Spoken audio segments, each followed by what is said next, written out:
會啦，阻你5分鐘。今日有阻住大家嘅歌利亞啦，同埋超級阻住大家嘅樹蛙喺度嘅。안녕하세요啊，又到我哋阻你5分鐘啦。今日咧又係一個分享一個好 juicy 嘅投稿。呢個投稿咧就係嚟自我哋 Flash 呢個平台，呢個趣呢個平台啦。咁咧就係阿 Jelly 投稿。咁其實睇完之後就有少少大快人心嘅。咁佢就話咧，新同事去完旅行啦，咁就買咗手信俾大家。個手信咧嘅保存期好短嘅，咁係一啲好新鮮嘅糕點嚟啦。咁佢派俾我哋嗰時咧，就 feel 到佢好用心㗎。佢就話再三提醒我哋要快啲食啊，如果唔係就到期啦。咁原來啊，嗰個手信啊，佢咧係去旅行嘅時候咧問當地人介紹嘅。佢特登咧喺臨飛之前啊排咗1個鐘頭去買翻嚟。咁誇張，排1個鐘喎。係啊，跟住之後佢話咁即係當時人就話唔理買好唔好食都好啦，其實呢份心意都已經好夠㗎啦。係啊。咁點知咧有個老屎忽食住嚿嘢咁講啦，嚇嚿嘢咁難食嘅，真係直排1個鐘咩？嗰個當地人係咪玩你啊？跟住新同事好尷尬啦，就話唔會啩，都真係好多人排隊喎，哈哈咁樣啦。咁跟住咧老屎忽再 combo 啦，就話你有冇試過先？按 XX 咁排成個鐘買嚿咁嘅嘢，下次唔好咁傻仔啦。好煩啊！好，繼續。跟住咧，佢咧就講到個新同事完全唔識俾反應佢啦。咁跟住咧，我阿頭咧就彈出嚟啦，就打完槍就話：口味嘅嘢真係因人而異嘅，我就覺得好食嘅咁樣啦。咁跟住咧，我咧就再加其他同事見到阿頭就咁樣講，就即刻講話我都覺得好食喎咁樣啦。咁跟住阿頭就真係再忍唔住啦，就再串多次老屎忽就話幾個都話好食，咁即係問題喺你度啦。咁可能你早排真係中完流感，味覺未好翻啊，咁就身體啦。By the way， 新同事多謝你嘅手信，好好食。咁跟住咧，阿 Jelly 就再講啦，就話人哋咁有心俾手信你，好唔好食都好，其實接受咪得咯，點解要 call 命人啫？其實係㗎，喂，我覺得有啲人咧係好唔識得感謝人哋嘅心意啊。係啊，咁跟住咧有留言咧，啲朋友仔咧真係好惹起公憤啦。跟住咧就留言就有人話咧，所以話咧買手信翻公司呢啲陋習其實應該要廢除咯。某程度上係嘅，我認同。即係雖然我其實我都係等同派散水餅一樣，呢都係一個成本嚟㗎。其實係嘅，不過真係唔係，我覺得係一個即係我哋華人社會唔知點解就係會有呢啲咁唔係咁好嘅習慣咯。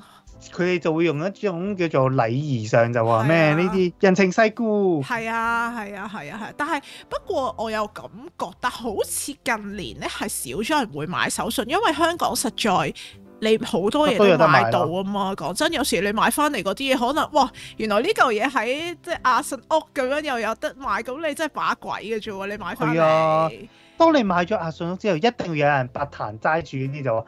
呢啲阿信屋都有啦，咁一定有咁講啊！咪就係好似呢個投稿嗰啲咁嘅老屎忽咯。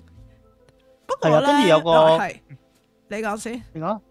我覺得咧，即係嗰個投稿人咧，佢係超級有客，即係我問心啊！我問心，我係絕對唔會為咗我嘅同事去排1粒鐘去買手信。係啊。當然啦，可能佢其實係買俾自己屋企人唔出奇嘅，咁但係一會咁係啦，都會咁樣買埋嘅。咁但係如果因為好有動機性，只係買俾同事，我就絕對唔會嘥呢啲浪費時間。啱啊，同埋我唔會買啲好貴嘅嘢咯。即係我會即係買俾屋企人同朋友嗰個價位，同買俾同事個價位爭好遠嘅。我呢啲睇下有冇啲咩免稅店啊？可能10蚊一大扎嗰啲，係啊，一大袋啊，食到你嘔嗰啲最好。除非你係一啲好熟嘅同事，咁就 OK。係啦，相對地熟，好 friend，成日都 work 開，大家好夾嘴型嗰啲，你咪買靚少少，我覺得冇乜所謂嘅。即係你都係嗰個前提，你唔介意嘅，你咪買咯。啱啊，係啊。介意就唔好買啦，真係。你介意完，你又揼心口，又拍完之後再嬲咗，咁其實有乜意思？係㗎，係㗎，同埋我覺得咧，有時啊，我又想問下樹蛙你喎，譬如你啊，你有冇買手信嘅先？首先間唔中咯，我唔係成日都買嘅。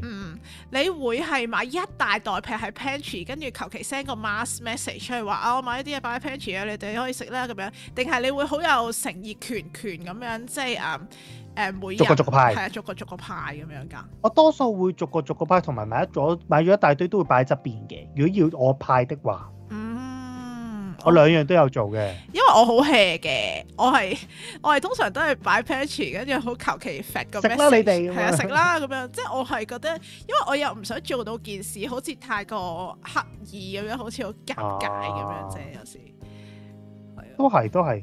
我發現我記得有一個留言啦，我睇到咧都有啲嬲嬲地嘅。咁咧就係佢哋亦都分享，因為 ride on 翻我哋嗰個故事去做延伸嘅分享啦。咁佢就話咧，話説咧最近咧佢都去完東京，咁知其中一個同事咧好中意啲御守啊，咁所以咧佢咁啱去個寺廟嘅時候咧，覺得個御守幾靚，咁就買俾佢啦。咁跟住咧送俾佢咧，佢就不停追問我咩御守嚟㗎？咁我已經同佢講話，其實我都唔知啊。佢話我覺得靚咪買咯。咁轉頭咧就收到佢 WhatsApp，佢就將我送俾佢嗰個御守影咗去 Google， 跟住就揾幾錢同埋呢個係咩御守，跟住我真係真心覺得 odd 咗。但係點解會要 send 翻俾人？係啦，跟住我心諗就我見靚有心送俾你，使唔使上網揾埋幾錢啊？咁大個人咁唔化咩？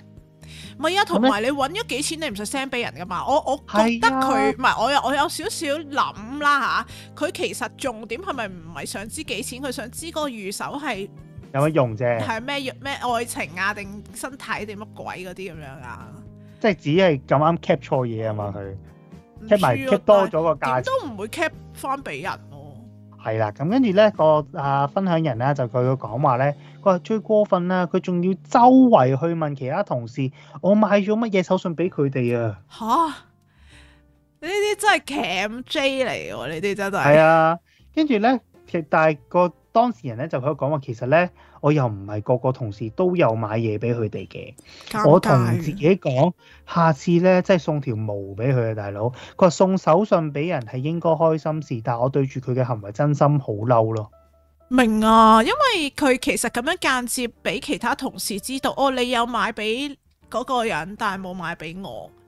啱啊，好奇怪。所以咧，其實咧都係嗰句啦。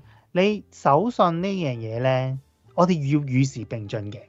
我哋應該與時並進。而家好多人都有機會去到旅行，咁所以咧，亦都香港亦都好多嘢可以買到，除非你去美國。水先嚟緊美國就關稅就唔知加幾多 percent 嘅。如果你去到美國嘅話，就可能我哋未必香港就咁多美國嘢。係用咩美國嘢啊？我哋用國貨噶嘛，支持祖國係咪先？係啦，咁所以咧，大家咧，即係我覺得咧，量力而為啦。即係如果 affordable， 你嗰個 budget 上面容許到，你想清埋啲散紙嘅話，你咪買啲平啲嘅，買平手信咁樣送俾人咯。即係你唔需要 care 人哋。嗱，前提就係，如果你咁 care 人哋手信，即係你派手信人哋咩 feedback 嘅話，呢個 concept 已經錯咗噶啦。因為你派手信其實只係一個例行公事做樣嘅啫。因為咧，如果你派咗出去嘅話，你唔好在意對方有啲咩 feedback，佢點都好，你點都好咧，你就可以 well note 咗。如果呢個人係，又即係可能你呢間公司嘅朋友，即係同事仔，原來80%人收到人哋手信都有 comment 嘅話，咁呢個就 lesson learn 啦。你下次就一手信都唔好派。如果你去旅行，你有上市，你又真係買咗嘅話，咁你就真係唔好在意任何嘢啦。如果唔係咧，你就可以去之前，我好知我嘅做法，我唔會同人講話我去旅行咯，直接話我純粹放 AL 咋咁樣咯。又或者唔放 AL，又或者可能直接同人講就話今次冇買行李啊，所以冇咯。而家好興㗎啦。係啊。喂，同埋，但係我想問，譬如你啲社交媒體例如 IG 嗰啲，你有冇 at 同事㗎？咁佢哋咪會嗰啲 friend 先有咯。因為我就可能派俾我哋咯。你會 post 㗎嘛？係啊，咁我就可能會同相熟嗰啲同事俾一兩包嘢食咁樣就算㗎啦。明白，但係我成日覺得即係我覺得咧，好似頭先講話買預售嗰個咧，我覺得係一件非常之 sweet 嘅行為嚟嘅。係啊，首先我覺得即係我係。你知唔知咧？預手係有祝福嘅意思。係啊，預手係祝福意思，你仲咁樣賣俾人咧，即係佢好似為你祈禱咁樣。就算佢唔明 meaning 都好啦，其實佢已經將個祝福俾咗你㗎啦。同埋都唔係平嘅，我想講買個預手都唔係好平㗎。我諗 at least 都300 yen 以上，300 yen 你計翻港紙531咯，都18-19蚊㗎啦。一個人派18-19蚊嘅嘢好貴嘅。係啊，不過係啊。平時即係我呢啲 cheap 精18-19蚊買一包，可能有成30-40粒嗰啲嚟。係啊，食死你啊！嗰啲嚟㗎嘛，我呢啲 cheap 精係咁樣。咁其實係最平10幾蚊啦，即係有啲都貴，有啲都可能去到幾十蚊，即係有啲真係你個款好 design 款嗰啲好貴㗎可以。所以我覺得係好 sweet 嘅行為。咁但係咧，我想延伸一樣嘢咧，就係我覺得有啲人咧係好唔識。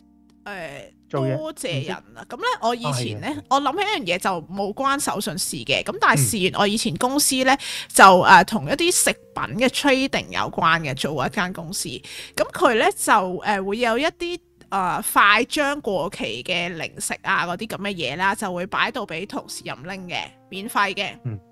咁但係就嚟到期真係好掹嘅個日期，即係可能去到2日後已經到期㗎啦咁樣。咁我呢啲餵食嘅小朋友就梗係攞啦，係咪？咁有啲人即係其實個個都攞，但係咧我就聽過咧有一個同事佢就攞，佢都攞幾多嘅，攞，跟住咧之後咧就喺度埋怨啦，就話：哇，得返2日就到期，好心做唔好派出嚟啦，想食死人咩？咁你咪今日食咗佢咯。同埋你可以唔攞㗎嘛。係啊，同埋你都識講啦，2日到期啊嘛，都仲有2日啦，你仲可以嫌咩啫？佢喺度話覺得個公司好黑心喎，我真係好難認同佢呢個 concept 咯，係啊，但係有啲人就係會咁樣做，即係又要食又要彈咯，呢啲真係真。係啊，我最近咧有一個課題俾自己，我可以分享下。最近咧學習緊多啲去讚美人哋啊。係啦，因為我唔知道，即係可能即係真係香港人嚟講，真係比較我哋嘅即係我哋好急促啊！我哋個節奏變咗，我哋可能冇咁多時間去讚人啊，成啊咁樣。咁或者我哋唔係好識包裝咯，即係一嚟就講咗直接內心感受。係啦，咁我最近咧就試完咧，就即係幫我屋企人咧就續呢個寬頻咁樣嘅。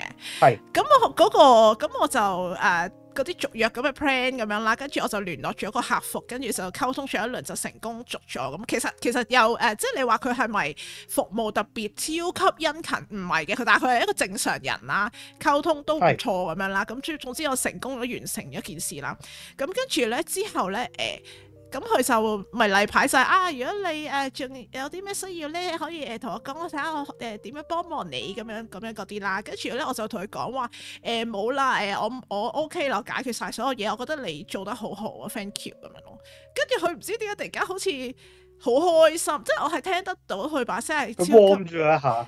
係啊，因為我真係同佢講話，我覺得你做得好好。跟住之後佢就話但係佢好搞笑，佢話如果你覺得我做得好咧，我一陣 send 個 email 俾你，你可唔可以即係我俾低我個員工嗰個 number，你可唔可以寫表揚信？咁我後尾我真係花咗啲時間寫咗個表揚信過去。好好啊，你嘅功德加一啊！好嘅 ，yes 加一，即係我覺得我最近係我覺得學習緊呢一個課題咯，即係我覺得 Nobody 大家都可以。學識讚美係好重要，因為咧，其實咧，你個人咧，即係就算你係係咪用，即係係咪因為想即係想改善你自己負面嘅態度去做呢件事又好，又或者係你想大家喺相處上面舒服啲都好啦。其實咧，你講得呢樣嘢咧，其實就會影響緊你嗰個行為模式同埋生活習慣上嘅嘢。呢啲就係吸引力法則所謂嘅語嘅嘢咧，就係你慢慢咧，我當啦，有冇聽過21天嗰個行為？如果你 keep 住做一個小動作21天嘅話咧，你嗰個嘢咧就即係好似一個 formula 嚟嘅，就類似係21天做 keep 住做嗰樣嘢，你想改變嗰樣嘢就做嗰樣嘢嘅話咧，就慢慢成為咗嗰個習慣，就會就會係一個新習慣，你就會改善咗。OK，係呢一個 cycle 啦。咁但係如果你嘗試咧，就係如果講多啲嘢出嚟嘅時候，做嗰啲正面嘢嘅時候咧，其實咧每一個文字係有能量同埋力量喺存在㗎嘛。即係點解我話點解就咁等同就係點解你講話你會覺得一個字係負面，一個字係正面，就因為一個係存在咗負面能量，一個係存在咗正面能量。因為你講嘅時候，人哋吸收到嘅能量又或者情緒係 feel 到㗎嘛。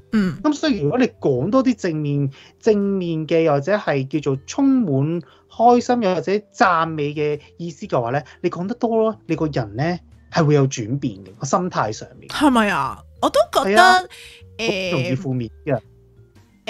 我暫時即係我未長期練習呢件事啦，但係即係當刻嗰個人嘅 feedback 佢係好開心嘅時候，我都會覺得好開心咯。係啊，因為你係分享緊你嘅能量出嚟㗎嘛，即係你首先就係你講佢好，我唔知你係真心覺得佢好，只係還好，但係你想讚咗佢先呢樣嘢。但係其實你個出發點都已經好好，因為你講得呢句嘢出嚟嘅時候咧，你已經係用一個讚美嗰個諗法行先啊嘛。咁所以你個想法個念咪好咗咯。因為咧，點解我會有呢個諗法係我回歸翻去我哋勞工處嘅立場嚟講啦，即係我哋勞工處成日收投稿咧，其實即係講真，你通常都係唔開心先會投稿噶嘛，你開心就會無端端哇我好開心啊咁樣噶嘛。但係咧，我同埋我成日覺得，即係而家香港已經係太多人好辛苦啊，我覺得大家做嘢都辛苦啦，都累了咁樣。咁即係我又覺得，如果一個人佢真係能夠喺佢工作上面係做得唔錯嘅，即係至少係合格嘅，抵讚啊！係啊，你何不讚下佢，令到佢更加有心機向上進步咧？咁樣咁，我覺得係即係for成個世界嚟講，或者純粹香港啦，即係純粹一個社會嚟講，我覺得係應該，如果個個都可以咁做，係會有一啲好啲嘅 effect 出嚟咯。係啊，所以我覺得係咯，大家可以學懂，即係你睇下，唔好做，即係唔係逼大家嘅。咁但係我覺得大家可以將讚美呢個成為咗你日常生活上嘅一個少少嘅習慣。係啊，或者可以嘗試咯，自私少少，即係唔好講到話我要大家開心，即係自私啲，自己開心都好啊，係咪先？係啊，好咁所以咧好似咧講翻今日呢個投稿啦，就係其實佢個出發點本身就係希望大家，即係嗰個當事人，就算佢係本身係真係原意係想買俾同事都好啦，又或者定係可能搭單同屋企人買俾朋友嘅時候買埋俾同事都好啦，佢個出發點就係好，所謂嘅出發點就係佢會用咗人哋嘅立場去諗呢件事，即係所以佢先會肯願意花個1個鐘頭去買呢啲手信俾同事，希望分享呢個喜悅。咁如果大家喺呢個收到對方喜悅嘅時候，咁點解要潑人冷水咧？咁大家可以嘗試下用一個互惠角度去諗翻對方咯。係啱啊，即係大家開心咪好咯，你何必要搞到一件本身應該大家開心嘅事而變成唔開心咧？係咪？咁啊嗱，大家咧都可以幫下我哋勞工處，令到我哋開心啲，就係 follow 翻我哋 Facebook、IG 同埋 Threads 啦，好似好情勒咁啊！我啱啱係啦，但係唔緊要嗱，你嘅 like 都係一個讚美嚟嘅，調翻個讚美操先。好咁啊，follow 翻我哋 Facebook、IG 同 Threads，畫面頭3個 QR code 就係啦，橙色 QR code 投稿，黑色 QR code 買書嘅。今日節目嚟到呢度，拜拜。拜拜。